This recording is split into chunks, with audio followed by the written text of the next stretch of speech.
వెంకయ్య ఆశ్రమంలో అన్నదానం చేయవారు జనసేన పార్టీ మాటూర్ టౌన్ అధ్యక్షులుగా నియమితులైన శ్రీ షేక్ వహీద్ గారి ఆధ్వర్యంలో వెంకయ్య ఆశ్రమంలో అన్నదాన కార్యక్రమం చేపట్టడం జరిగింది.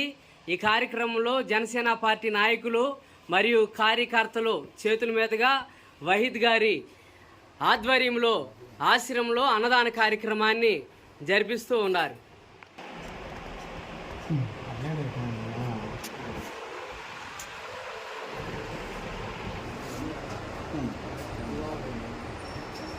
షేక్ వహీద్ గారు ఈరోజు మీ అందరికీ కూడా ఆశ్రమంలో అన్నదాన కార్యక్రమాన్ని జరిపిస్తూ ఉన్నారు. సార్కి ఆశ్రమం తరపున ధన్యవాదాలు తెలియజేస్తా ఉన్నాం. అన్నదాత అన్నదాత అన్నదాత. ఈ కార్యక్రమంలో పాల్గొన్న జనసేన నాయకులందరికీ పేరు పేరున ధన్యవాదాలు తెలియజేస్తా ఉన్నాం.